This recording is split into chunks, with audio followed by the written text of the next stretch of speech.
Viewers, আজ আমি আপনাদের দেখাবো কিভাবে লাইটিং ইন্ট্রো তৈরি করবেন। তো ভিডিওটি শুরু করার আগে আপনারা যদি আমার চ্যানেল নতুন হয়ে থাকেন তাহলে অবশ্যই আমার চ্যানেলটিকে সাবস্ক্রাইব করবেন। তো ফার্স্ট হল আমরা আমাদের ফোনে থাকা কাইনমাস্টার অ্যাপটি ওপেন করব। কাইনমাস্টার অ্যাপটি ওপেন করার পর আমরা ক্যাডেট নিউ এই অপশনে চলে যাব। ক্যাডেট নিউ এই অপশনে আসার পরে এখান থেকে আমরা রেটিও সিলেক্ট করব 16:9। রেটিও সিলেক্ট করার পরে আমরা ডান পাশে নেক্সট অপশনে চলে যাব। নেক্সট অপশনে আসার পরে আমরা এখান থেকে একটি কালো ব্যাকগ্রাউন্ড নিয়ে নিব।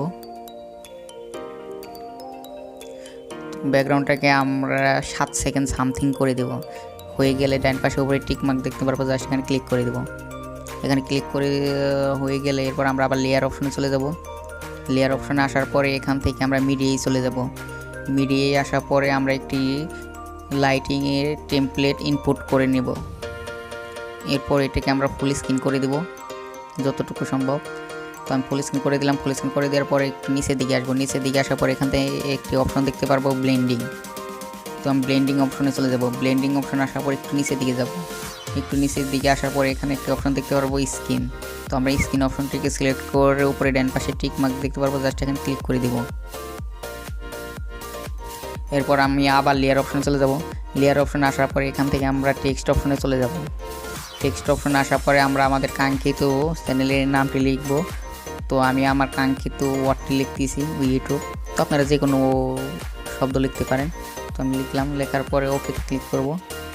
ক্লিক করার পরে এই যে এখানে এএন একটি অপশন আছে, এখানে চলে যাব। এখানে আসার পরে এখান থেকে আমরা একটি ফন্ট নির্বাচন করব। তো একটু নিচের দিকে আসার পরে আমি একটি ফন্ট নির্বাচন করব রোবট ব্লক। তো এই ফন্টটি নির্বাচন করার পরে উপরে ডান পাশে টিকমার্ক দেখতে পারবো, জাস্ট এখানে ক্লিক করে দেব। এখানে ক্লিক করে দেওয়ার পরে এটাকে একটু বড় করে নিব। বড় করার পর আমরা এই লেয়ারটিকে একদম শেষ পর্যন্ত টেনে বড় করে দিব। তো আমি একদম শেষ পর্যন্ত টেনে বড় করে দিলাম। বড় করে দেওয়ার পর একটু নিচের দিকে যাব। নিচের দিকে আসার পর একটি অপশন দেখতে পারবো ব্লেন্ডিং। তো আমি ব্লেন্ডিং অপশনটিতে সিলেক্ট করব। সিলেক্ট করার পর একটু আমরা ওভারলি এই অপশনটি সিলেক্ট করব। সিলেক্ট করার পর উপরে ডান পাশে টিক মার্ক দেখতে পারবো, জাস্ট এখানে ক্লিক করে দেব। এরপর একবার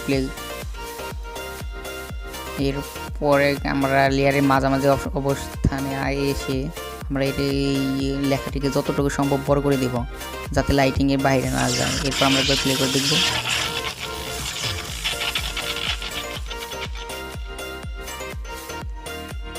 এরপর আমরা এই ভিডিওটিকে সেভ করে নেব। সেই জন্য উপরে ডান পাশে তীর মার্ক দেখতে পারবো, জাস্ট এখানে ক্লিক করব। ক্লিক করার পরে এখান থেকে আমরা সেভ অ্যাজ ভিডিও এই অপশনটি সিলেক্ট করব।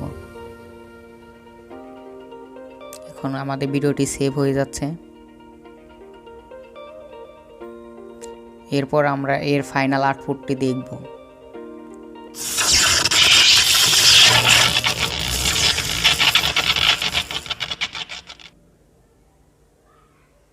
তো আমার এই ভিডিওটি যদি আপনাদের ভালো লাগে থাকে তাহলে অবশ্যই আমার ভিডিওটিতে একটি লাইক করবেন। আর চ্যানেলে নতুন হয়ে থাকলে অবশ্যই আমার চ্যানেলটিকে সাবস্ক্রাইব করবেন। তো দেখা হবে পরবর্তী নতুন কোনো ভিডিওটিতে। সে পর্যন্ত সবাই ভালো থাকুন, সুস্থ থাকুন।